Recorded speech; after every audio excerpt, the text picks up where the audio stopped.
Okay, sekejap dia tengah start recording. Actually, pagi tadi cikgu 4 jam tadi. Cikgu tadi 4 jam berceramah dengan sekolah di Pulau Condong.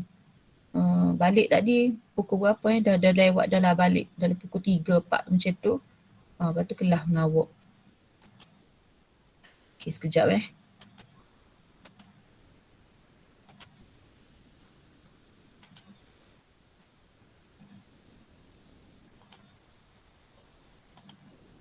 Okay, dapat tengok slide cikgu?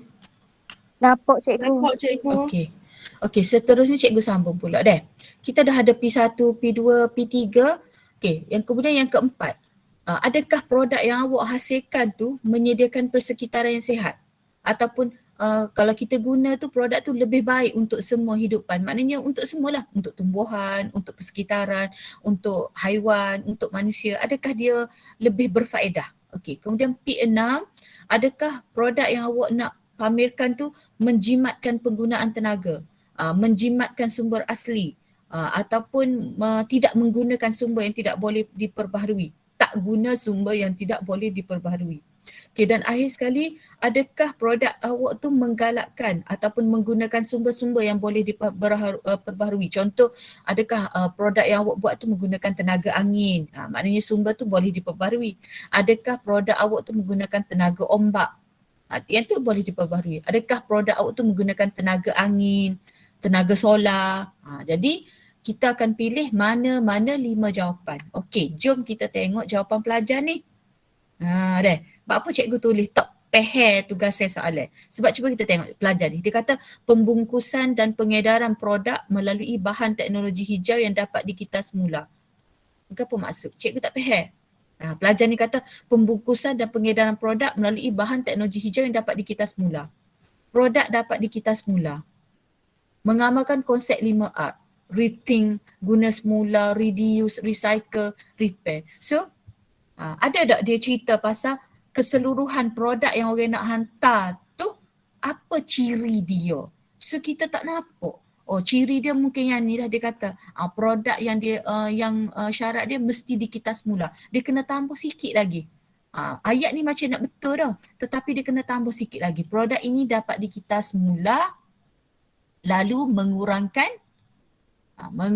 pencemaran alam sekitar. Kalau dia tambah sikit ya, dapat mengurangkan ancaman kepada alam sekitar ke, cikgu akan bagi markah. Sebab tu cikgu kata tadi, respon terbuka. Respon terbuka maksudnya selagi budak tu boleh tambah ayat, logik, cikgu akan terima markah dia. Kalau hak ni pula, sebab apa cikgu tak terima 5R, mengamalkan konsep 5R. Kalau budak ni tambah, produk yang dihasilkan tu menepati konsep 5R, iaitu gini lalu dapat menyelamatkan bumi daripada pencemaran. Dia tambah ayat sikit, cikgu beri markah. Sebab bila kita buat kitas semula, maknanya bahan tu kita tak buang saja. Kita tak buai teruk saja. Kita boleh guna semula. Jadi dia boleh guna jawapan ni. Dia boleh tambah sambung dengan jawapan P1 ni. Maknanya bila kita kitas semula, kita tak teruk, kita tak buang koksir, maka awak tambah ayat. Maka dapat mengurangkan kemerosotan alam sekitar. Maka dapat menjimatkan penggunaan sumber-sumber. Kalau dia tambah sikit ayat dia, cikgu betul selalu. Jadi sebab tu dalam bio ni kena ingat jawapan kita tu biar panjang. Biar banyak. Bukan maksud cikgu biar panjang, maknanya biar kita nulis banyak. Jangan buat macam ni. Bila buat macam ni tengok, tak boleh markah sayanglah. Okey, seterusnya. Tolong cikgu cakap betul-betul. Soalan B ni, dengar cikgu ayat betul ni. Soalan B ni, tolong faham, tolong baca. Dia tak naik soalan macam ni. Dengar cikgu ayat dia tak naik stokor sebiji macam ni.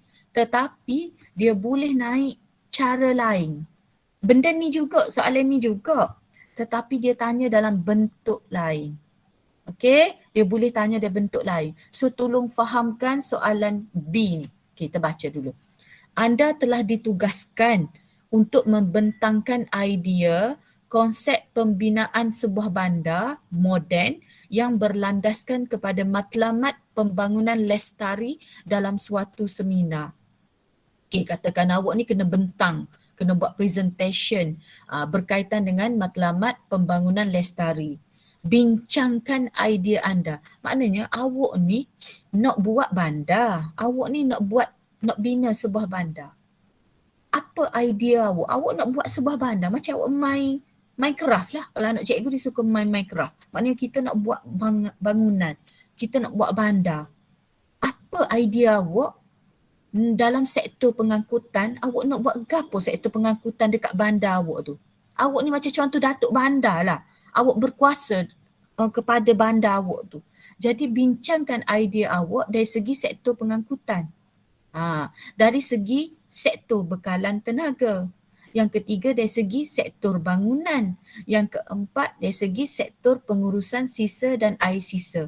Maknanya awak sebagai datuk bandar ni, awak nak rancang bandar awak macam mana. Tetapi bandar awak mesti menepati bandar pembangunan lestari. Okey, so cuba kita tengok jawapan. Dia tak banyak pun jawapan dia. Okey, yang pertama sektor pengangkutan. Awak nak suruh bandar tu jadi bandar hijau, bandar pembangunan lestari. Semestilah kita katalah nombor 1, awak nak wajibkan semua penduduk menggunakan pengangkutan mesra alam. Awak nak wajibkan semua penduduk awak tu menggunakan pengangkutan mesra alam. Berilah contoh. Apa kenderaan contoh mesra alam? Seperti basikal. Okay, awak buat macam ni, basikal. Wajibkan penduduk guna kenderaan hibrid ataupun kenderaan elektrik. Macam contoh yang terkenal lah ni Tesla. Tesla dia punya dia punya owner dia tu kaya raya. Sekarang dia tengah buat roket. Roket untuk bawa penduduk melancong ke angkasa. Dia tengah buat roket jenama Tesla dia. Okey. Yang kedua, awak nak suruh penduduk nak guna macam mana kenderaan mesra alam. Jadi cara yang kedua ialah menambahkan bilangan kenderaan awam. Kita tak siwi orang bawa kenderaan sendiri. Tak ada kereta sendiri. Jadi kita meningkatkan bilangan kenderaan awam. Apa dia? Berilah contoh seperti bas awam, komuter, transit aliran ringan LRT, perkhidmatan tren elektrik ETS. Siapa naik dah ETS sini? ETS kejap je. Kalau awak daripada KL nak pergi ke Perak, KL nak pergi ke Perlis, berapa jam je sampai dah. Jadi lo ni Kelantan kan yang dia kata nak buat tu. Mungkin lepas ni daripada Kota Baru nak pergi ke KL, berapa jam je? 1, 2, 3 jam je ke? Okay, dan akhir sekali, menggalakkan penduduk berkongsi kenderaan. Kita kan tak nak dia bawa kenderaan sendiri. So kita buat kempen penduduk berkongsi kenderaan ke, guna kenderaan awam sahaja ke, ataupun dalam bahasa Inggeris berkongsi kenderaan ialah carpool. Jadi mana-mana awak tengok markah lah, kalau 7 kak awak bagilah. Mungkin awak nak buat 3. Cikgu lebih dah tu daripada 7 markah. Tak apa, kita takut dalam poin kita tu ada yang salah. Okay, jelas sektor pengangkutan. Cikgu, ada nak tanya? Ya. Kalau dalam jawapan kita tulis LRT saja boleh ke? Boleh. Boleh LRT. Dalam PSL tiba-tiba tak ingat. Kapalah cikgu kata LRT. Tak apa, tulis je L besar, R besar, T besar. Tak apa. So tulis ingat tajuk ni dia mungkin naik tapi dalam bentuk lain. Okey, seterusnya. Dalam sektor bekalan tenaga. Sektor bekalan tenaga tu apa? Maknanya awak nak macam mana nak suruh penduduk guna tenaga elektrik, tenaga cahaya. Jadi yang pertama kita nak buat bandar tu menggunakan tenaga alternatif. Tak say guna petroleum ke apa, tak say. Sebab benda tu dah semakin habis berkurangan. Jadi penggunaan tenaga alternatif dia mesti ada ni. Istilah dia boleh diperbaharui. Guna tenaga alternatif yang boleh diperbaharui. Apa dia cikgu yang boleh diperbaharui? Iaitu tenaga dijana daripada sumber semula jadi. Tenaga ni kita tak say dah guna daripada petroleum, daripada perlombongan bahan api, tak say. Kita nak guna tenaga daripada sumber semula jadi. Iaitu seperti, berilah contoh, seperti tenaga matahari, solar, seperti tenaga angin, kincir angin tu, tenaga ombak, air, geoterma ni kait dengan haba lah. Biogesim, okay, boleh mana-mana ni. Okay, contoh macam China, di negara China, tengok. Ni panel solar dia ni, ladang solar dia. Ladang solar dia besar ni. Dia buat dalam bentuk panda, sebab panda ni dia punya haiwan maskot dia, okay? Nampak? Di Malaysia mana yang paling terbesar? Siapa buat modul cikgu hari tu, dia tahulah. Mana? Panel solar terbesar. Mana? Di Malaysia.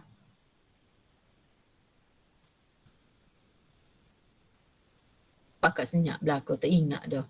Cik rasa dengan kelas 5 Ilham, cikgu Debbie Mana panel solar terbesar di Malaysia? Duduk di mana? Negeri mana? Kelantan. Duduk di Kelantan Kita lah ni tengah buat ladang solar juga.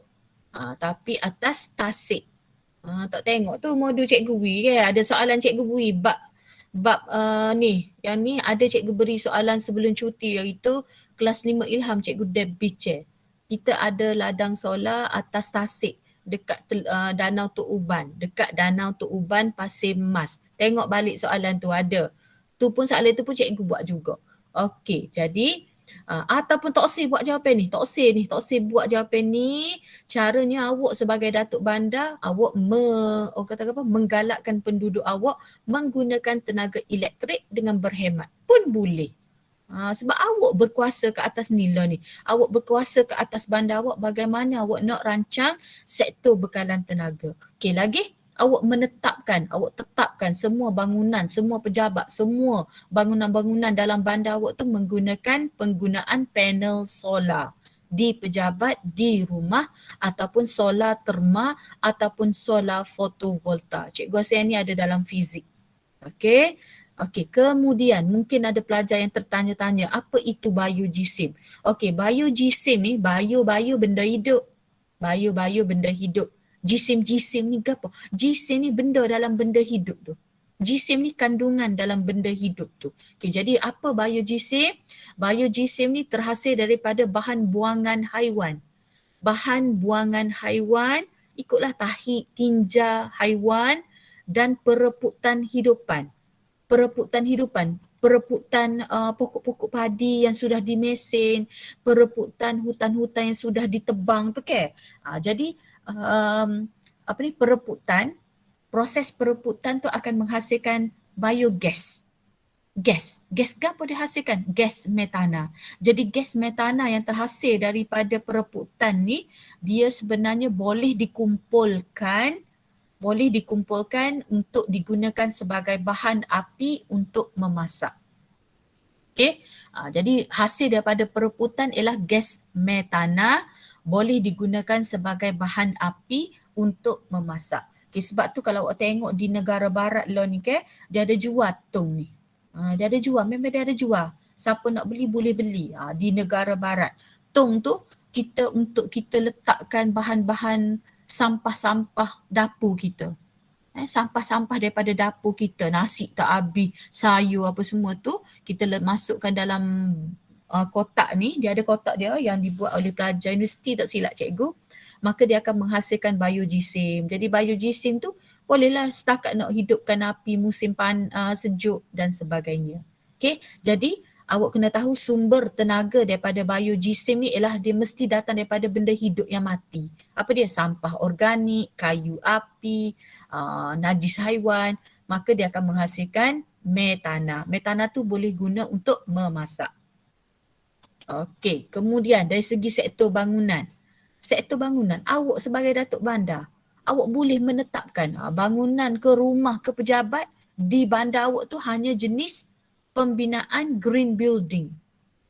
Okay, green building iaitu bangunan hijau yang bercirikan teknologi mesra semula jadi. Untuk pengetahuan awak, jawapan ni semua ada dalam buku teks sebenarnya. Cuma kena rajin tambah-tambah sikit je. Jadi awak tetapkan semua bangunan di kawasan awak tu mesti wajib bangunan hijau. Bukan cat hijau deh. Bangunan tu sendiri hijau, okay, bangunan hijau tetapi menggunakan teknologi mesra semula jadi. Contoh gapo? Berilah contoh. Setiap kali awak tulis tu kena ada contoh. Gapo? Contoh pencahayaan semula jadi. Lagi bahan pembinaan menggunakan bahan kita semula. Okey, lagi ataupun awak wujudkan banyak taman-taman vertikal. Contoh yang ni. Kalau pergi KL ni kan banyak bangunan-bangunan macam ni yang ada taman vertikal. Taman vertikal ni maksudnya kita tanam di dinding. Kita tanam di dinding. Itu kita panggil taman vertikal. Dia jenis hanging. Jenis tergantung-gantung. Okey. Ataupun nak lebih bagus lagi kita buat pertanian vertikal dalam bangunan. Okay, buat pertanian vertikal dalam bangunan. Kalau awak pergi ke negara barat lah ni dia ada banyak dah. Contohnya bangunan tinggi-tinggi, biasanya dekat atas rooftop tu, rooftop kan tak guna untuk apa-apa kan. Lah ni kalau pergi negara Jepun ke apa, dia buat atas tu, dekat rooftop atas sekali tu, dia tanam padi, dia tanam gandum. Jadi boleh berkebun pula, dapat hasil pula situ. Okey dah? Okey, kemudian cikgu ada contoh, kalau awak nak tengok contoh bangunan hijau dekat Malaysia ni, kita ada pejabat tenaga hijau di Pusat Tenaga Malaysia di Bangi. Yang kedua bangunan berlian, yang ni ada di Putrajaya. Kalau pergi Putrajaya ikut abah atau mak awak, pergi mesyuarat ke apa, awak tengok. Dia satu-satunya bangunan bentuk macam ni. Satu-satunya bangunan bentuk macam ni, nama dia bangunan berlian dan dia memang buat betul-betul bercirikan green building, bercirikan bangunan hijau. Yang mana cahaya dia tu dia macam kumpulkan cahaya matahari macam mana tau. Jadi masuk tu dia tak guna lampu, dia guna cahaya semula jadi. Lepas tu dia punya sinki kita holor tangan baru keluar air. Kita holor tangan baru dia keluar air. Lepas tu lampu dia pun kita lalu baru dia terbuka. Maksudnya kalau tak ada orang dia tertutup sendiri. Okay, jadi ni antara bangunan-bangunan yang mungkin awak boleh pergilah. Platinum Central di KL Central. Lepas tu mana lagi G Tower Hotel. Itu adalah contoh-contoh bangunan hijau di Malaysia. Okay, dan akhir sekali sektor pengurusan sisa dan air sisa. Okay, sektor pengurusan sisa dan air sisa ni ialah awak bagi contoh lah. Contoh mewujudkan satu sistem, setiap rumah, setiap pejabat di kawasan awak tu mesti ada satu sistem untuk tujuan guna semula air terpakai atau air hujan. Maknanya setiap rumah mesti kena ada tempat untuk takungan air hujan. Ataupun pejabat mesti ada satu tong untuk untuk collect, untuk kutip air hujan tu. Tujuan dia air hujan ni boleh guna untuk siram pokok-pokok, untuk mencuci kenderaan di rumah-rumah, untuk cuci longkang. Daripada kita guna air biasa tu, kita guna air hujan je. Okay. Yang kedua, bina loji rawatan air sisa atau air kumbahan. Macam contoh yang ni lah. Rawat balik air sisa macam yang Singapura buat ke. Dia rawat balik air sisa guna untuk siram pokok. Rawat balik air sisa untuk gapa. Okey? Negara barat dah ada buat benda-benda macam ni. Okey, seterusnya bina loji untuk mengumpul enak cemar kumbahan.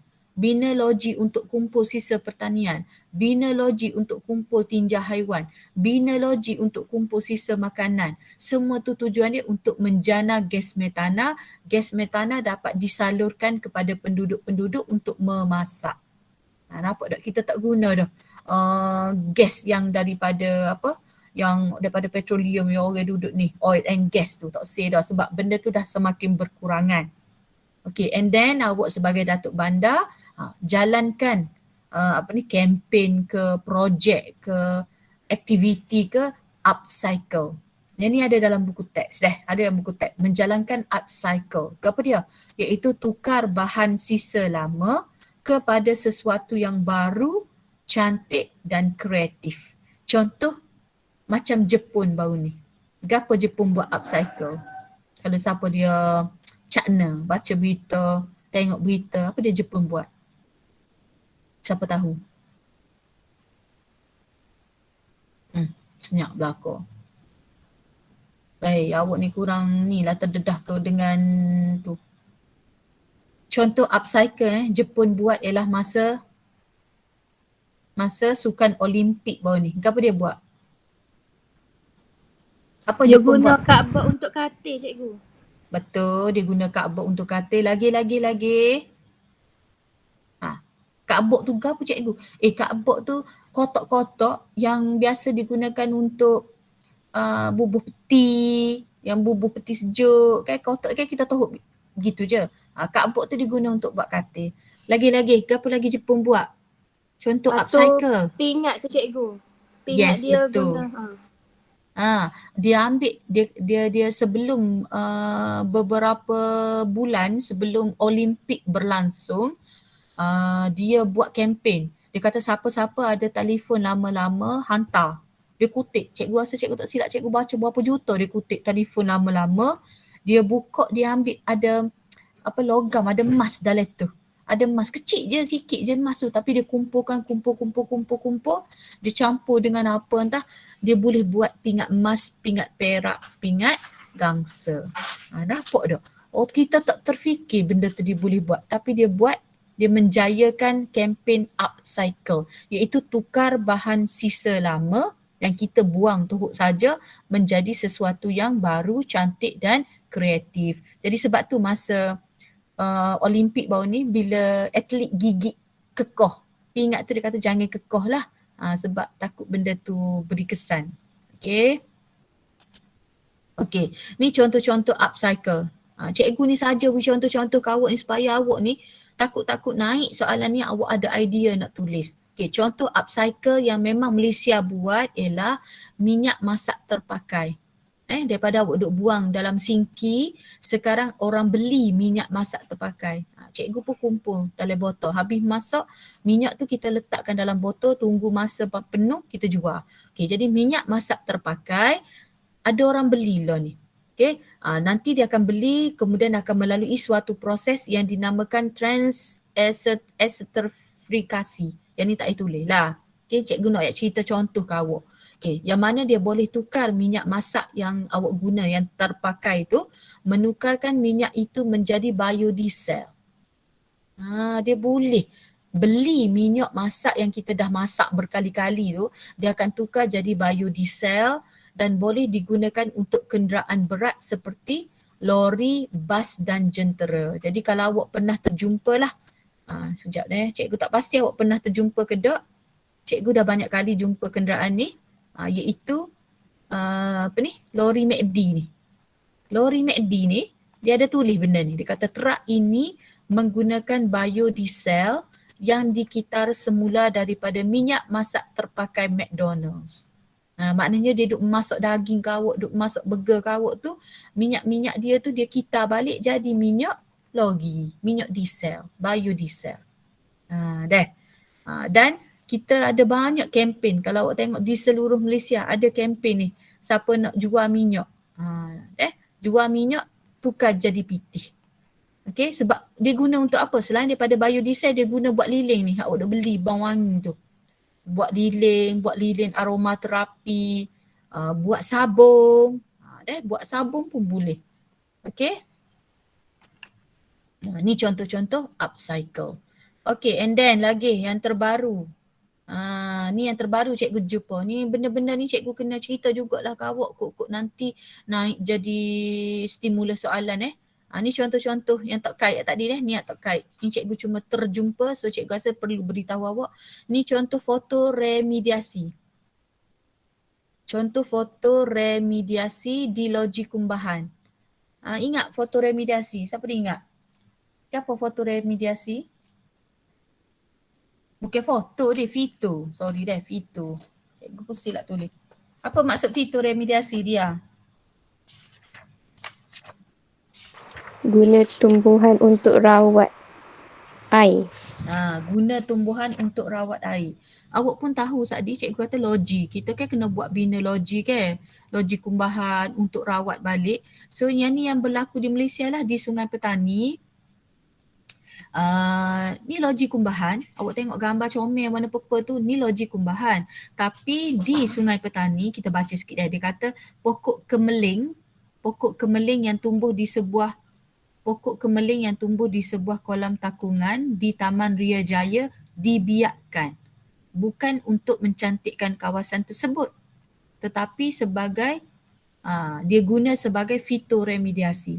Ni pokok kemeling ni yang warna purple-purple ni adalah pokok kemeling. Pokok kemeling ni dia memang sengaja letakkan dalam loji ni untuk penyerap bau busuk. Ni fitoremediasi ni. Dia guna pokok kemeling tu untuk rawat bau busuk dekat loji kumbahan. Loji kumbahan ni loji tai lah. Untuk serap bau busuk. Dia tak sangka pula pokok kemeling ni menghasilkan bunga berwarna ungu ataupun kita dalam bahasa kita pokok keladi bunting sebenarnya. Kemeling-kemeling ni pokok keladi bunting. Jadi keladi bunting awak ada belajar ke fitoremediasi, dia digunakan untuk merawat air yang mempunyai kandungan organik yang tinggi. Jadi tak sangka bila dia membiak comel gini. Lo ni jadi tepat orang ambil gambar pula dah. Sampaikan kerajaan baru ni mengeluarkan arahan. Bolah mari sini takut jatuh dalam loji kumbahan ni. Yang kedua berbahayalah gas dia tu. Jadi orang berpusu-pusu mari sebab nak ambil gambar comel.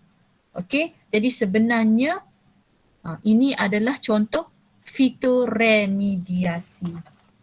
Jelas ne? Okey, next kita tengok contoh pelajar ni. Kita tengok contoh pelajar ni. Apa cikgu palang belakang? Cuba tengok. Apa masalah budak ni? Cuba kita tengok. Apa masalah budak ni? Dia kata sektor pengurusan sisa dan air sisa. Kilang jangan buang sisa bahan kimia di dalam tasik berdekatan.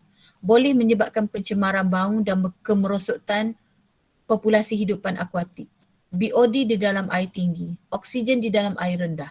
Air kolam menyejat asid nitrik di dalam kolam dan berada di awan. Awan menghasilkan hujan asid nitrik. Apabila terkena pada manusia, kulit akan menggelupas. Apa masalah budak ni? Siapa boleh royak?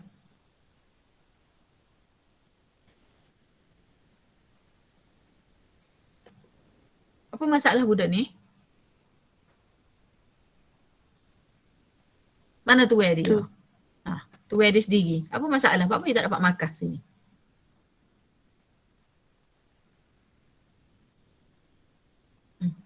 Awak ni kerja depresi balik sekali, cikgu ngepek sekali awak aktif. Lepas tu pesih balik senyap semula. Apa masalah budak ni? Siapa boleh jawab?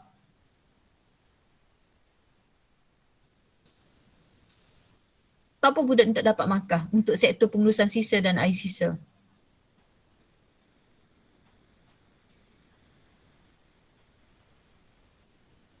Sebab jawapan dia lebih kepada kesan sana nak kata. Dia macam betul. Lebih kesan. Dia lebih kepada kesan ni. Dia kata kilang jangan buang air sisa. BOD dalam air tinggi. Oksigen dalam air berkurangan. Kita tak oksi kesan. Kita nak tadi, awak ingat tak sebagai Datuk Bandar, awak sebagai nak buat presentation ni. Awak tengah koya jadi Datuk Bandar. Apa awak nak buat untuk sektor pengurusan sisa dan air sisa? Tadilah mewujudkan loji, buat loji kumbahan, lepas tu guna air hujan sebagainya. Kita tak say benda ni. Ini lebih kepada kesan. Okay, sebab tu pelajar ni cikgu tulis tak faham kehendak soalan. Dia tak faham pun soalan tu nak apa. Okay, seterusnya soalan C. Okay, soalan C ni berikut ialah petikan akhbar mengenai pertambahan spesies ikan larangan di kawasan perairan Malaysia. Soalan ni sebenarnya nak tanya benda ni je. Langkah pemulihan. Tapi ada ke cik benda ni dalam buku teks? Tak ada. Sebab tu cik kata soalan sebelah ni soalan paling payah, paling tinggi aras dia. Sebab tak ada benda dalam buku teks. Okey. Jadi dia kata petikan akhbar ni nak cerita tentang pertambahan spesies ikan larangan. Okey, kita baca dulu. Jabatan Perikanan mewartakan peraturan perikanan yang melarang mana-mana individu mengimport, menjual, memelihara, menyimpan jenis ikan hidup kerana terlalu berbahaya kepada ekosistem sungai dan tasik. Ketua Pengarah Perikanan Datuk Munir Muhammad Nawi berkata pihaknya mengingatkan pengusaha atau pemilik ikan hiasan yang membuang ikan peliharaan mereka ke dalam sungai atau longkang besar mengundang gangguan keseimbangan biodiversiti, habitat dan spesies ikan asli di perairan umum. Dia gini cerita Kak. Sekarang, lama dah benda ni jadi, tetapi sekarang ni bermaharajalela. Gapo? Orang beli ikan daripada luar negara. Ikan luar negara ni, dia tak sesuai hidup dekat tempat kita. Jadi bila dia tak sepero, dia rasa ikan ni besar dah, dia rasa tak mampu dah nak pelihara, dia akan buang ikan-ikan larangan ni dalam perairan Malaysia. Dia buang dalam sungai, dia buang dalam tasik, dia buang dalam paya, dia buang dalam laut Malaysia. So ikan-ikan larangan ni dia akan menjejaskan, ni dia dah cakap dari soalan ni, dia akan mengganggu keseimbangan biodiversiti, dia akan ganggu habitat, dia akan makan ikan-ikan asli yang ada dalam sungai tu. Jadi soalan satu, berdasarkan maklumat di atas, kita kena baca belakang soalan ni baru kita dapat gambaran. Cadangkan langkah-langkah pemeliharaan, pemuliharaan dan pemulihan ekosistem Sungai P yang turut terjejas. Cikgu kata Sungai P ni turut terjejas akibat daripada pertambahan ikan larangan jenis Hemibagrus Visocioides, itu ikan baung ikan ni. Jadi ikan baung ekor merah ni, cikgu saja je cari untuk pengetahuan awak. Dia ni datang daripada Vietnam, lembangan Mekong. Jadi maknanya kalau dia daripada Vietnam, dia tak sesuai hidup kat kita. Dia ikan air tawar paling agresif di dunia. Maknanya kalau dia duduk dalam perairan kita, dia akan makan habis ikan udang. Dia akan makan habis. Dia jenis makan. Jadi dia tak sesuai lah untuk hidup dekat tempat kita. Okay, jadi soalan ni dia nak pemeliharaan, pemuliharaan dan pemulihan. Kalau awak ingat balik masa bengkel hari tu, cikgu banyak kali cikgu tekankan apa maksud pelihara, apa maksud pemuliharaan dan apa maksud pemulihan. Yang kedua, bincangkan kesan terhadap ekosistem Sungai P. Awak kena faham apa maksud ekosistem ni. Ada pelajar tak faham pun. Bincangkan kesan terhadap ekosistem Sungai P. Ekosistem maksud dia ikan, udang, tumbuhan dalam tu, sungai tu sendiri. Jika masalah ini dibiarkan berterusan. Faham dah? Okay. Jadi ni antara ikan-ikan yang memang tak boleh. Yang tak boleh dipelihara pun sebenarnya. Kalau awak tengok, cikgu rasa awak pernah jumpa ni. Ni Arapaima ni. Arapaima ni ada. Ni ikli Afrika dia orang pego. Bila dia tak sepego, dia buang dalam sungai kita. Okey, jadi bila awak nak jawab, sebab soalan ni dia nak pemeliharaan, pemuliharaan, pemulihan, maka awak kena pecah kepada 3 lah. Okey, jadi pemuliharaan cikgu kata dah. Pemuliharaan ni dia ada 2 je. Awak kena pilih. Ex situ ke in situ? Dah. Ex situ ke in situ? Kalau in situ, cikgu kata dah, in situ tu daletu. Gi pego situ. Kita tak boleh pego dah situ sebab ikan tu banyak. Ikan jahat tu banyak. Faham dah? In situ tak boleh. In situ tak boleh. In situ tu maksudnya di situ. Di situ. Tak boleh. Sebab ikan tu banyak. Memang ikan jahat tu ada. Tak boleh. Okay, jadi kita kena buat pemeliharaan ex situ. Gapo? Kita kena selamatkan ikan-ikan asal, ataupun kita kena pelihara spesies ikan-ikan tempatan, ikan asli, ikan asal, kita kena keluarkan dia di luar habitat. Ikutlah di akuarium ke, di zoo negara ke, di mana-mana. Kita kena keluarkan ikan-ikan yang masih ada di situ. Tinggal ikan jahat di situ. Kita tak boleh buat pemeliharaan in situ. Ada pelajar jawab in situ, tak boleh. Sebab kita tambah ikan baru, dia makan lagi. Kita tambah ikan baru, dia makan. Dia tak jadi. Okey, yang kedua, pemulihan. Pemulihan ni memang kita nak baiki benda hak rosak. Pulih ni maksud dia punah dah. So kita nak baiki macam mana? Kita nak baiki macam mana kita akan biarkan semula, kena ada perkataan semula, biarkan semula spesies hidupan asal. Maknanya di luar lah. Sebab tu kita nak biak di luar tadi. Nampak tak? Kita kena biarkan semula sebab ikan asal tu dah berkurangan. Okey, dan akhir sekali pemeliharaan. Pemeliharaan ni kalau awak tak ingat dalam PSA, awak akta, undang-undang. Buat tu tak pada. Melaksanakan undang-undang apa. Okey, pemeliharaan ni dia berkaitan dengan undang-undang. Jadi cikgu letak sini yang pertama pemantauan. Pemantauan spesies ikan larangan dari semasa ke semasa. Maknanya kita pantau bilangan dia bertambah ke berapa ekor ataupun kita tangkap spesies ikan larangan. Kita tangkap, boleh? Okey, yang kedua, laksanakan akta peraturan melarang mengimport tak boleh dah, melarang mengimport tak boleh, menjual tak boleh, siapa pega ikan tu pun kita tangkap, memelihara, menyimpan, melepaskan ikan larangan. Okey, tapi sekarang dia tak ada lagi akta mengimport sebab ada lagi orang duduk jual di akuarium kedai-kedai tu. Okay, lagi yang ketiga, kajian, penyelidikan. Apa kesan dia terhadap ekosistem daripada Jabatan Perikanan Malaysia. So kalau boleh dalam PSA, tolong ingat 3 benda ni. Pemuliharaan ni sama ada ex situ atau in situ. Pemulihan tu kita nak baiki benda rosak. Pemeliharaan tu berkaitan dengan akta dan undang-undang. Ingat gitu ya? Okey. Kemudian seterusnya bincangkan kesan. Kesan ni kesan terhadap Sungai P. Okey. Awak bayangkan bila ikan jahat tu, ikan haram tu, dia ada semakin banyak, maka yang pertama kesan dia ialah berlaku persaingan. Tak silap kita nak spesifik. Bahaya ni dia kena spesifik. Persaingan interspesies. Apa maksud persaingan interspesies? Persaingan antara spesies lain-lain. Antara spesies lain-lain. Dia bersaing lah. Untuk mendapatkan sumber makanan dan habitat. Ada pelajar tak faham? Habitat ni ialah tempat tinggal. Ada pelajar tak faham. Habitat tu dia tak faham apa dia. Jadi ikan jahat dengan ikan baik ni dia akan bersaing untuk dapat makanan, untuk dapat habitat tempat tinggal. Yang kedua kesan dia lagi ialah spesies populasi ikan tempatan, ikan baik berkuranganlah, pupus sebab kena makan. Okey? Yang ketiga, apa jadi pupus? Ikan tempatan menjadi mangsa kepada ikan larangan. Ataupun kita kata ikan baung merah makan ikan tempatan. Okey? Yang ketiga, bila dia makan ikan-ikan yang tempatan, menjejaskan pendapatan nelayan.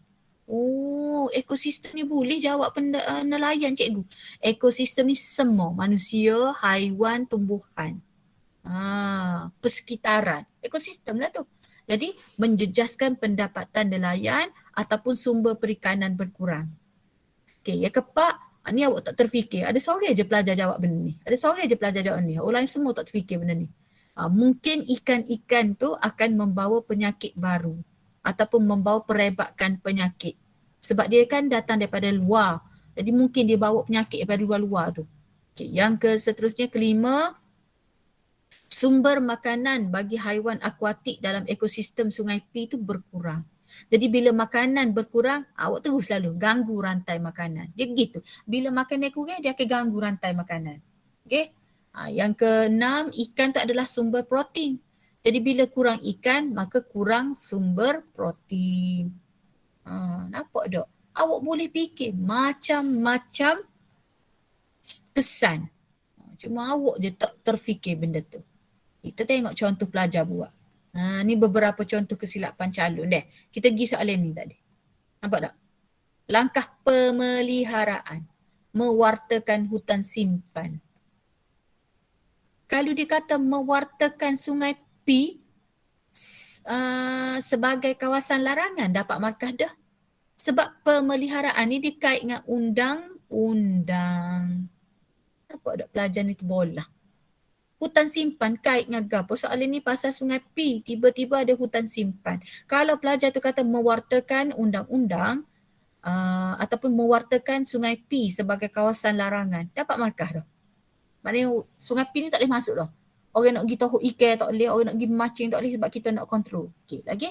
Apa salah ni? Langkah pemuliharaan. Cikgu nak pemuliharaan, dia mesti ada pemuliharaan ex situ. Dah. So, membaik pulih perikanan. Salah. Pemulihan, mengekalkan penambahbaikan. Nak mengekalkan penambahbaikan lagu mananya? Kena, orang kata apa? Cikgu tak faham ayat ni. Dah. Okey. Okey, seterusnya. Ni pelajar ni. Apa salah dia ni?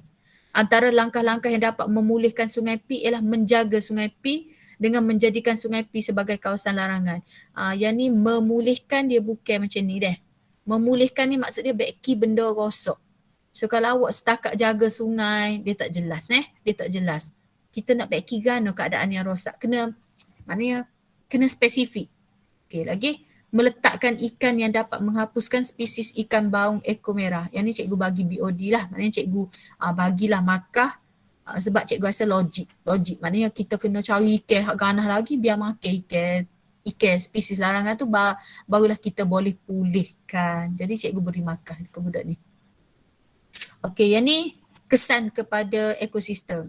Dia kata semua habitat di Sungai Pi akan mati. Berapa ayat ni salah? Siapa boleh ni? Sebab dia guna habitat. Habitat tu tempat. Awak tukar ayat dia. Semua tempat tinggal di Sungai Pi akan mati. Tu cikgu kata pelajar ni tak faham. Habitat tu apa? Habitat ni tempat tinggal. Takkan habitat semua tempat tinggal di Sungai Pi akan mati. Sepatutnya dia tukar semua organisma ataupun semua ikan di Sungai Pi akan mati. Okey? Bukan mati sebenarnya, dia pupus, dia habis sebab kena makan. Okey, lepas tu dia kata sungai akan menjadi kotor akibat hidupan air yang mati. Cikgu bagi markah dekat sini. Hidupan air. Cikgu fikir hidupan air tu ikan lah, udang mati, bolehlah bagi markah. Manusia akan terputus sumber makanan. Tengok, buat ayat macam ni pun cikgu bagi markah. Manusia akan terputus, maknanya habis. Habis sumber makanan dia, habis ikan. So nampak tak? Dapat markah. Selagi jawapan pelajar tu kita faham dan logik. Okay, jelas Okey, ni contoh-contoh kesilapan calon. Yang ni yang cikgu cakap hari tu. Satu-satunya pelajar yang salah. Raja satu menunjukkan struktur suatu sel haiwan. Suruh nama je. X tu dia namakan lysosom. Ni lysosom. Bukan X. X ni centrio. Tapi pelajar jawab jasad Golgi. Z ni jasad Golgi ni. Ni bentuk macam apa dah roti gotu tu. Hotdog tu, ini ialah mitokondrion. Jadi inilah satu-satunya pelajar yang salah jawab soalan ni. Okey, lagi ni contoh-contoh salah Interaksi antara kerbau dengan burung tiung. Simbiosis. Okey, betul. Tapi simbiosis ni sendiri ada banyak jenis. Jadi apa cikgu buat garis? Sebab simbiosis betul. Tapi kita kena spesifik. Gapo? Mutualisme. Interaksi ini memberi untung kepada kedua-dua pihak. Betul, satu markah. Okey, apa salah ni? Dia tak boleh buat gini dah. Cikgu tak sebut nama pelajar ni sebab tu cikgu screenshot salah je. Cikgu tak ambil nama dia kat atas. Persamaan dia tak boleh buat macam ni. Tolong siapa yang buat jawapan ni tolong lain kali jangan buat macam ni. Jangan buat persamaan titik heterotrof. Dia kena ada ayat kedua-dua ikutlah kedua-dua ataupun kutu dan burung tiung mempunyai nutrisi heterotrof. Mempunyai jenis nutrisi heterotrof. Jangan buat persamaan titik heterotrof. Tak boleh. Kena buat kedua-duanya adalah jenis nutrisi heterotrof. Okay Yang ni betul dah. Cikgu kena tegur lah. Okey. Sebelum cikgu masuk ke tas 1, sekarang 9.30. Kita ada masa dah setengah jam. Okey.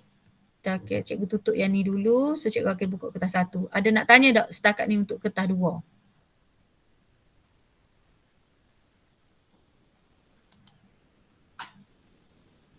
Tak ada lagi.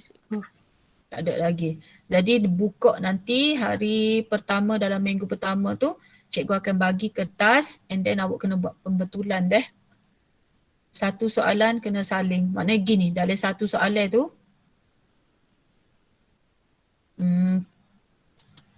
kena saling baliklah jawapan dia. Dan cara nak saling tu nanti cikgu akan beritahu dalam kelas nanti. Kalau cikgu ayat law ni awak tak ikut pun. Okey, cikgu pergi kepada kertas 1 Okey, kertas 1 cikgu Kertas satu cikgu akan buat dalam mana-mana minggu. Kita akan exam balik. Cikgu nak tengok awak setara mana. Cikgu akan exam balik. Selagi tak dapat 35 ke atas, awak kena saling. Kesalahan awak tu berkali-kali. 2 kali. Tahun lepas 5 kali kena saling. Siapa dia ingat soalan?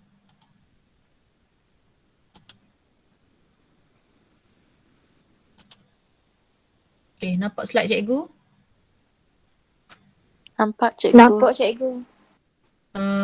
Fajar nanti, masa Fajar nanti baru cikgu bagi jawapan Sebab cikgu rasa ada orang tak buat lah. Ada pelajar yang memang tak on pun WhatsApp Cikgu check dah pelajar yang tak baca pun WhatsApp. So sebab tu cikgu tak sedih check lagi. Kalau tidak pelajar tu akan dapat ni lah. Jadi hari Isnin nanti cikgu nak check Fajar sore-sore Okey, kita pergi kepada soalan 1. Rajah 1 menunjukkan satu orientasi pada badan haiwan. Alia Farhana salah soalan ni pagi hari lagi. Rajah 1 menunjukkan satu orientasi pada badan haiwan. Apakah orientasi T? Dia tunjuk belakang. T. Menuju ke belakang. So kalau kita tengok menuju ke belakang ni ialah posterior. So jawapan dia C. Okay, boleh dah tak ada jawapan cikgu. Jawapan dia C posterior.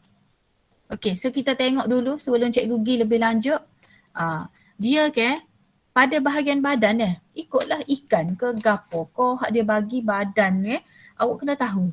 Kalau menuju ke belakang kita panggil belakang ni posterior. Okay. Kalau menuju ke depan anterior.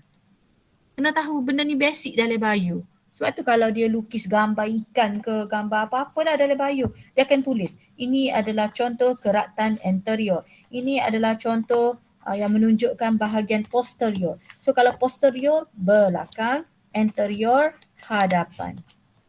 Okay. Okay, kemudian kalau ke bawah macam ni, ventral. Nampak dia kata ventral ni ialah menuju ke arah bawah jasad.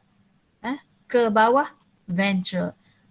Ke atas, dorsal. Menuju ke arah atas jasad. Kalau cikgu panggil ke atas, maksud dia dada ke atas. Dada ke atas, dorsal. Dada ke atas. Okay, dorsal ni dada ke atas, depan. Nampak? Okay, okay, so boleh ingat anterior ke hadapan, posterior ke belakang. Okay, lepas tu lagi,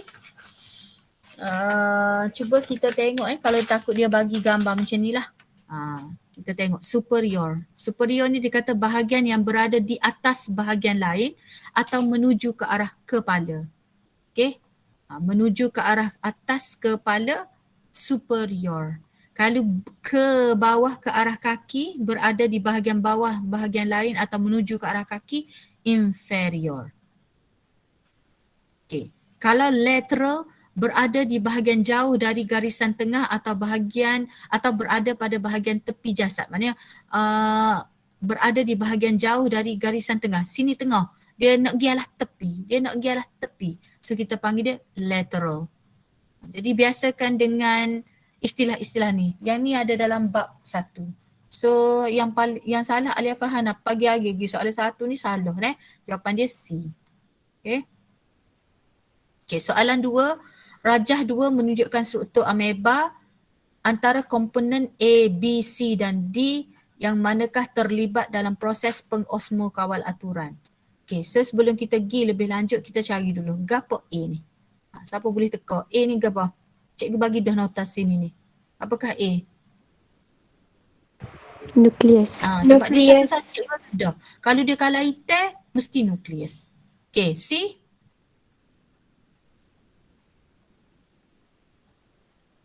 Pseudopodium, pseudopodium. Membran. Pseudopodium kak. Sebab dia tunjuk kaki ni. Betul membran plasma tapi dia nak tunjuk dekat ujung ni. So pseudopodium. Kaki palsu dia. Pseudopodium atau kaki palsu. Sebab apa? Sebab bila dia nak keluar baru dia keluar julurkan kaki palsu dia. Kalau dia tak nak dia duduk senyap. Okay. Betul membran plasma tapi dia lebih kepada yang ni. Betul lah juga. Membran plasma plus pseudopodium. Dia nak tunjuk kaki dia tu. Okey, B. Vakuum. Vakul. Vakul gapo? Tak boleh jawab vakul. Vakul apa? Vakul mengecut. Vakul mengecut. Vakul mengecut. Apa nampak vakul mengecut je? Apa dia? Jernih. Dia jernih. Sebab apa? Sebab nanti air masuk. Jadi jangan sebut vakul. Vakul dia ada dua jenis. Vakul mengecut. Ni vakul mengecut. Nampak tak? Ni dia jernih. Sebab nanti air masuk. Yang ada titik-titik-titik tu vakul juga. Tapi D ni ialah vakul makanan. Boleh vakul makanan. Ada makanan ni. Ni ada makanan. So kita panggil D tu vakul makanan. Yang jernih B tu vakul mengecut. C tu boleh. Membran plasma plus pseudopodium. Sebab apa? Sebab kalau dia tak gerak dia akan duduk keadaan macam ni. Tapi bila dia nak gerak je dia keluar macam ni. Okay? Jadi antara komponen berlabel A, B, C, D yang manakah terlibat dengan proses pengosmo kawal aturan. Pengosmo kawal aturan ni dia datang dengan dua perkataan. Kawal atau osmosis. Kawal atau osmosis. Okey, so kita baca nota sikit. Dia kata bahan perkumuhan seperti karbon dioksida dan amonia disingkir secara resapan. Ingat tak cikgu ada cerita itu, cikgu kata ameba ni bahan-bahan nak masuk secara resapan. Contoh oksigen nak masuk secara resapan. Lepas tu bila dia dah guna karbon dioksida keluar pun secara resapan. Masuk secara resapan, nak keluar pun secara resapan. Jadi katakan contoh karbon dioksida nak keluar secara resapan. Amonia nak keluar disingkir secara resapan. Oleh sebab ameba dan paramecium hidup di dalam persekitaran air tawar. Air tawar ni air lah kat air. Air tawar. Kalau air masing ada garis. Air tawar ni air lah. So bila air banyak dekat luar ni. Jadi bila air banyak, air akan bergerak masuk dekat kawasan yang sikit. Cikgu ada ajar ke osmosis, air banyak akan pergi tempat air sikit. Jadi air akan meresap masuk ke dalam sel ameba secara osmosis. Dia masuk gimana? Dia masuk pergi ke dalam vakuol mengecut. Sebab tu vakuol mengecut tu kita nampak dia jernih. Nampak jernih sebab air masuk. Apa cikgu air meresap masuk? Sebab air tawar. Dia hidup dekat kawasan air tawar. Kalau air masing, air laut, air garam. Jadi air tawar, air banyak. Jadi air akan meresap masuk dalam vakuol mengecut. Jadi vakuol mengecut ni akan mengembang lah. Sebab air masuk. Dia akan mengembang ke saiz maksimum. Jadi bila dah penuh air, dia jadi besar. Vakuol mengecut tak akan mengecut balik untuk menyingkirkan air dari semasa ke semasa. Maknanya gini, mula-mula kecil, air pun masuk, dia jadi besar. Bila besar, dia kena pump keluar air. Kalau dia tak pump keluar air, dia akan pecah. Ameba tu akan mati. So itulah cara dia. Bila air masuk banyak, dia akan kembang, dia akan pump keluar air. Sebab tu dia kata mengecut untuk menyingkirkan air dari semasa ke semasa. Jadi proses dia kawal ni kita panggil pengosmo kawal aturan. Itulah cara vakuol mengecut mengawal atur osmosis, iaitu mengawal atur air yang masuk. So jawapan dia B. Jawapan dia B. Okey, soalan C. Rajah 3 menunjukkan proses pengangkutan bahan ke dalam akar tumbuhan. Dia kata dah, gambar ni nak tunjuk pengangkutan bahan masuk dalam akar tumbuhan. Jadi dia tunjuk gambar dua. Satu air, yang kedua garam. Cikgu ke ajar dah awak. Kalau air mesti seomong-seomong osmosis. Apa tengoklah jawapan. C salah dah. A salah dah.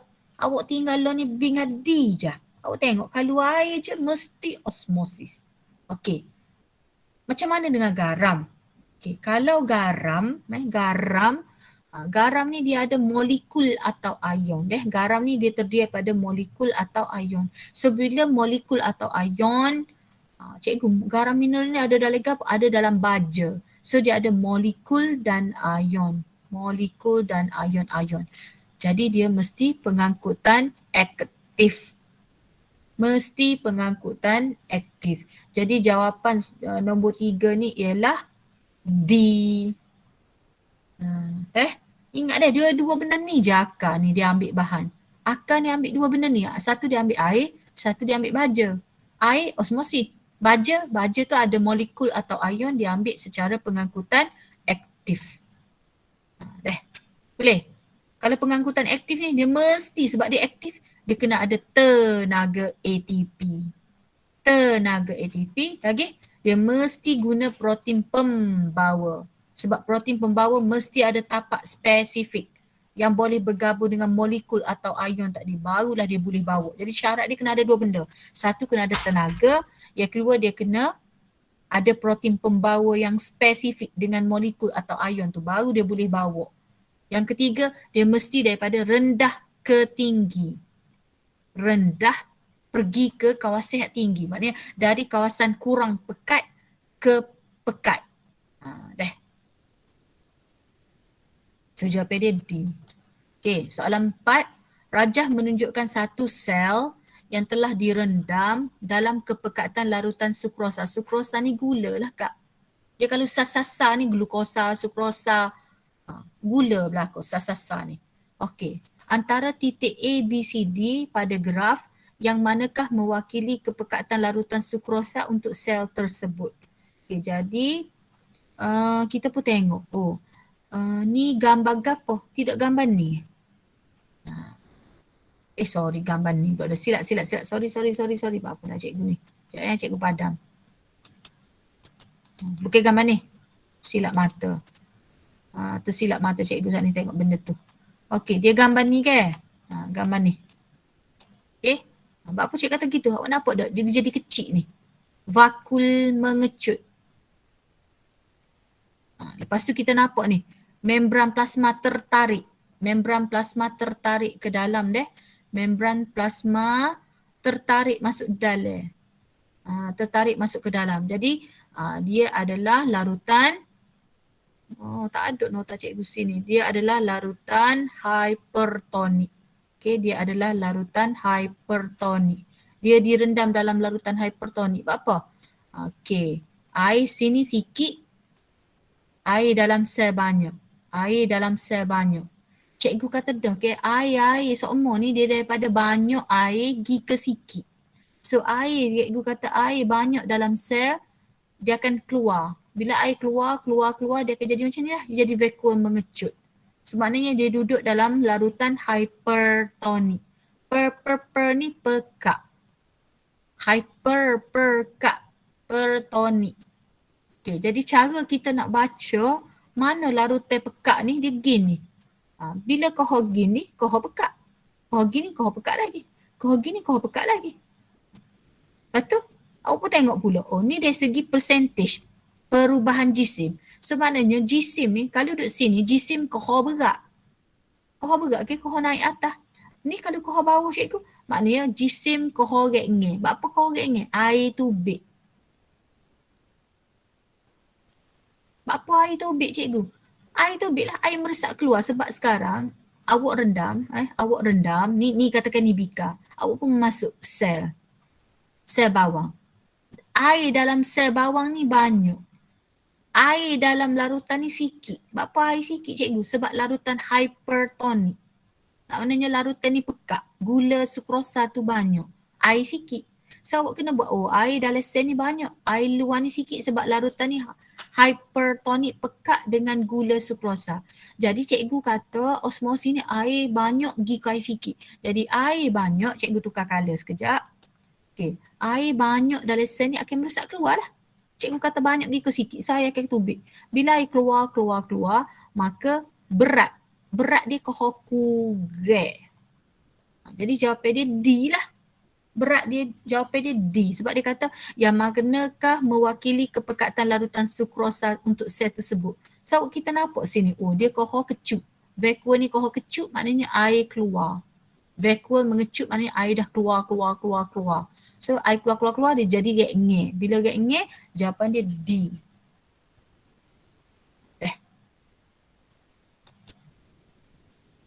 Okay, soalan 5. Rajah menunjukkan dua jenis asid nukleik. Ni dua jenis asid nukleik, kita ada dua jenis je, iaitu DNA, RNA. DDD ni dua, RRR ni satu. Ingat gitu je, DDD dua. Mana dua? So R ni ialah DNA lah. Sebab apa cikgu? Sebab dia ada dua rantai. Ni ada satu rantai je. So satu rantai ni ialah RNA. Antara berikut ciri manakah yang membezakan R dengan S? Okey, so ciri manakah membezakan R dengan S? Okey, kita baca dulu. Apa DNA ni? Ni DNA ni. So DNA ni ialah dia ada dua berbenang. Benang ke apa? Polinukleotida yang berpilin. Nampak dia berpilin ni? Ni maksud dia berpilin. Dia pilin.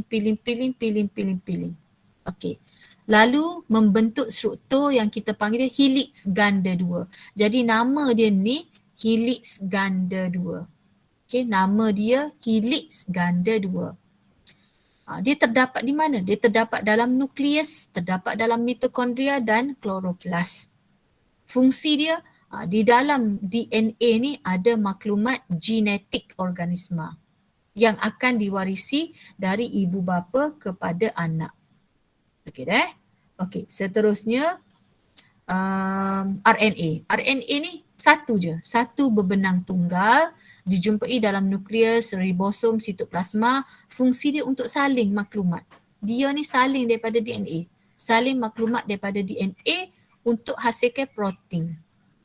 Dia saling maklumat daripada DNA, barulah dia boleh hasilkan protein. Protein ni pula menghasilkan enzim, hormon, antibody dan sebagainya. Sebab tu dia kena saling daripada DNA tu untuk hasilkan protein. Protein tu guna untuk hasilkan antibody, enzim, hormon dan sebagainya. Okay, so kita tengok dah. Antara berikut ciri manakah yang membezakan R dengan S? Kalau cikgu nampak dekat gambar, dua dengan so. So kita pun cari, mana dalam ni? Membawa kod genetik. Tak, dua-dua bawa genetik. Mempunyai 4 base bernitrogen. Dua-dua ada 4 base bernitrogen. Okay, lepas tu dia kata terdiri daripada rantai polinukleotida helix ganda 2. Dibina daripada gula pentosa, base bernitrogen, kumpulan fosfat. Hak ni memang basic dia, ada gula pentosa, base bernitrogen dan kumpulan fosfat. So jawapan dia, beza dia adalah C. Sebab hak ni ada dua berbenang yang kita panggil helix ganda 2. Hak ni ada satu sahaja. Okey, lepas tu awak kena ingat deh. DNA ni dekat hujung dia ada base bernitrogen jenis guaadesiti. Apa dia? Guanina, adenina, sitosina, tiamina. Okay. G tu guanina, ada tu adenina, C sitosina dalam BI, T timina. Tapi kalau RNA dia lain. Guanina, adenina, sitosina. Timina tu dia tak ada, dia ada urasil. Jadi sini gua ada, dia tak jadi siti dia lah, gua ada siti apa uwaina, nyanyi tu. Boleh dah? Okey, soalan 6. Rajah 6 menunjukkan pergerakan molekul air dalam xylem. Xylem dekat batang pokok, dekat akar pokok. Apakah daya X? Okey, kalau awak tengok gambar, daya X ni ialah sama ada daya lekik atau daya lekat. Okay. Sama ada daya lekik atau daya lekat. Cikgu ada ajar awak kalau lekik tu, awak nampak tak ada I ni. Ada huruf I. Daya lekik ni ada huruf I. Maknanya air melekat dengan air. Kalau ada huruf I tu maknanya air dengan air. Kalau A tu daya lekat tu maknanya air dengan dinding. Air nekat dengan dinding. Tengok deh. Ni. Nampak tak? Sebab apa dia panggil sini daya lekik? Sebab ni air, ni H2O ni. Dengan H2O. Nampak tak ni? Ada ni. Maknanya air dengan air. Air nekat dengan air. Maka kita panggil daya lekitan. Tapi kalau air dengan dinding ni, air dengan dinding kita panggil daya lekatan. So gambar ni dia nak tunjuk, mana tu kau ni pencet cikgu ni. Okey, gambar ni dia nak tunjuk air dengan air. Dekat sini, X. So air dengan air ialah I, daya lekitan. So jawapan dia B. Dah. Jadi air ni macam mana nak gerak dalam salur xilem? Dia kena ada dua-dua daya. Iaitu dia kena ada daya lekitan dan daya lekatan. Macam mana nak ingat daya lekit? Ada air tu. Iaitu molekul air melekat antara satu sama lain. Air dengan air lekitan. Air dengan dinding, molekul air melekat pada permukaan lain, kita panggil daya lekatan. Jadi lekitan dengan lekatan ni menghasilkan tindakan kapilari. Tindakan kapilari itulah yang membolehkan air bergerak sepanjang dalam salur xilem. Okey, soalan 7. Rajah menunjukkan satu struktur molekul protein. Ni gambar molekul protein. Dia tak ada dah dalam silibus hak kita ni. Tak ada dah dalam silibus. Tapi soalan tu bukan nak tanya benda tu. Antara komponen berikut, yang manakah mensintesis struktur protein tersebut? Tak kisah dia punya protein struktur gapo pun. Dia tak ada dah dalam silibus. Dia ada 4 struktur sebenarnya. Protein ni. Ada 4 struktur. Tapi dia kata ni protein lah. Jadi dia tanya antara komponen dalam gambar A, B, C, D yang mana menghasilkan protein tersebut. So, A, B, C, D. Mana jawapan dia? A. A. Sebab apa cikgu kata A? Sebab bitik-bitik ni ialah ribosom. Awak nampak bitik-bitik hitam tu, itu ialah ribosom. Ribosom melekat pada jet. Sebab tu jet tu jalinan endoplasma kasar. Nampak ni? Bitik-bitik ni hak bulat-bulat ni ribosom. Ribosom melekat pada jalinan endoplasma kasar. Sebab tu dia jadi kasar. Sebab dia ada butir-butir. Butir-butir tu ialah ribosom. Jadi ribosom ni lah yang mensintesis protein. Nampak ni muka dia ni. Ni ribosom ni. Nanti dia waktu big protein. Waktu big protein. Nampak? Okay. Kalau awak kata B ni mitokondria.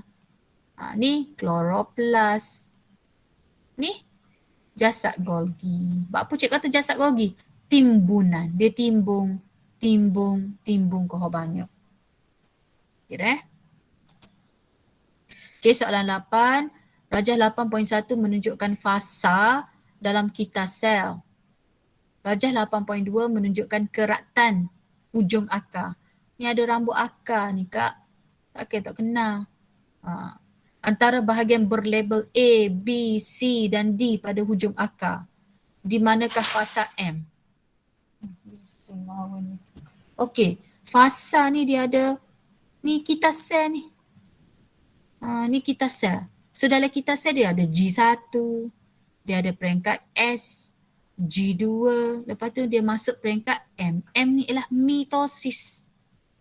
Ingat, cikgu ada ajar dah siapa-siapa kelas tuition dengan cikgu minggu lepas. G1 ni untuk sintesis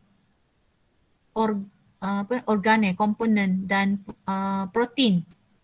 Dia hasilkan banyak protein. Lepas tu dia masuk peringkat S. S ni untuk sintesis DNA. Dia menggandakan DNA banyak-banyak kromosom. Lepas tu masuk peringkat G2. G2 ni dia hasilkan tenaga. Bila cukup dah tenaga cukup, DNA cukup, barulah dia masuk M, mitosis. M ni ialah mitosis. Pokmak, profasa, metafasa, anafasa, telofasa. Soalan tanya, antara bahagian berlabel A, B, C dan D pada hujung akar, mana fasa M boleh dijumpai? Mana fasa mitosis ni boleh dijumpai? So awak pun tengoklah, cikgu ajar dah. Fasa pembahagian sel ni dia berlaku dekat meristem apex. Meristem apex duduk dekat hujung pucuk, hujung akar. Kalau dia bagi gambar hujung pucuk, dia duduk atas sekali. Kalau dia bagi gambar hujung akar, dia duduk bawah sekali ni, dekat ujung ni. Ni. Lepas tu dia panggil sini zon pembahagian sel. Apa dia panggil zon pembahagian sel? Sebab dia membahagi secara mitosis. So jawapan dia D lah. Boleh sebab D tu ialah zon pembahagian sel. Dia bagi dulu. Dia bagi banyak. Bila dah bagi, masuk pula zon C. Zon C ni apa? Zon pemanjangan sel. Dia akan jadi panjang sel. Lepas sel panjang-panjang, barulah dia masuk zon pembezaan. Zon pembezaan ni maksudnya sel tu dah membeza dah. Dia bukan nama sel saja dah. Dia akan jadi xylem, dia akan ada jadi flowem, dia akan ada yang jadi rambut akar, ada yang akan jadi cortex, ada yang akan jadi epidermis, endodermis. Dia membeza dah. Maknanya dia ada nama, dia ada fungsi, dia ada bentuk yang berbeza. Jadi alik bawah sokmo-sokmo ni kalau hujung akar dengan hujung pucuk, atas sekali dengan bawah sekali, zon pembahagian sel. Maknanya dia akan buat proses mitosis. Okay, one more. So lagi soalan. Okay, soalan 9. Maklumat berikut adalah ciri-ciri kecacatan genetik. Maybe cikgu habiskan sampai 10 ni. Maklumat berikut adalah ciri-ciri kecacatan genetik. Mata sepet, anggota badan memendek, terencak akar. Hak ni cikgu rasa tak boleh nak teka nyakit gapo. Tapi kenapa? Mata sepet. Mata sepet. Mandul. Kerencatan mental, dahi lebar, lidah terjelek, hidung penyek adalah contoh sindrom Down. Okay. Antara fasa berikut, yang manakah punca berlakunya kecacatan tersebut? Cikgu terreduh. Apa? Sebab dia gagal berpisah. Asing-asing. So peringkat dia sama ada ana fasa 1 atau ana fasa 2. Jadi jawapan dia C. Dia gagal berpisah. Bila? Dia gagal asing-asing. Bila? Ana fasa 1 atau ana fasa 2. Cuma cikgu ada ingatkan awak, ana fasa 1 kromosom homolog. Kalau ana fasa 2, kromosom saja.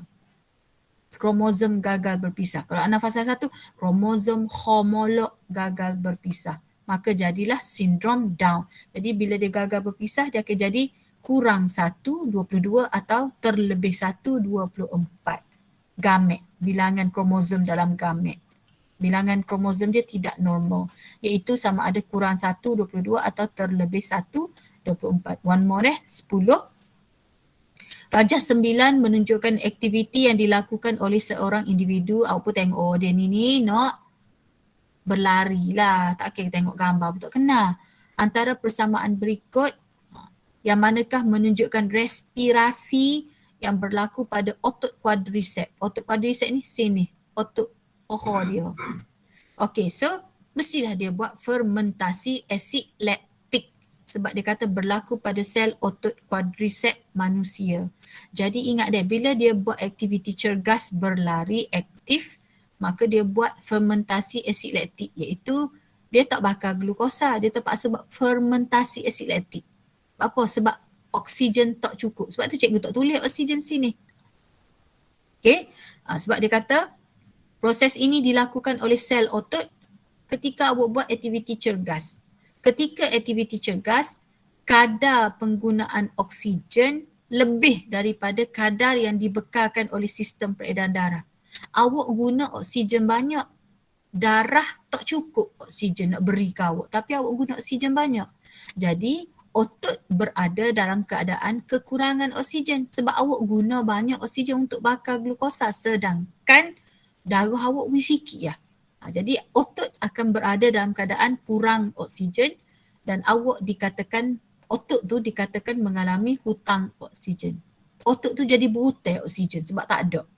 Jadi glukosa tidak dapat diuraikan dengan sepenuhnya. Glukosa tak boleh nak bakar dengan sepenuhnya.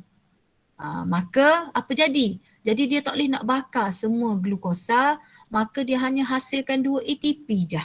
Jadi sebab tu tenaga dia sikit sebab dia tak boleh nak bakar habis glukosa. Jadi hanya 2 ATP iaitu bersamaan dengan 150 tenaga je yang terhasil untuk awak.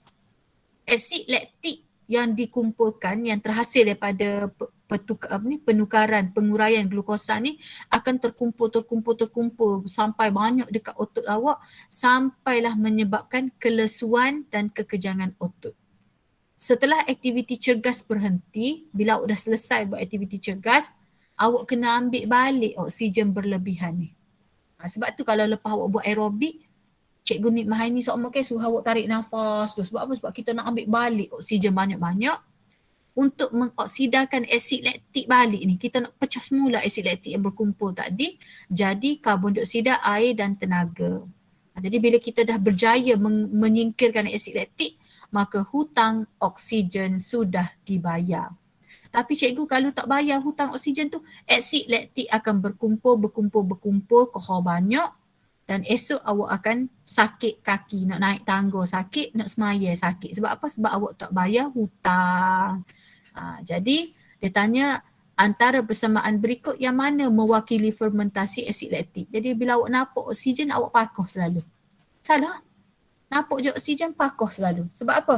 Sebab dia melibatkan oksigen. Okey, jadi jawapan dia ialah kalau awak tengok ni, etanol. Etanol ni fermentasi yeast. So jawapan dia D.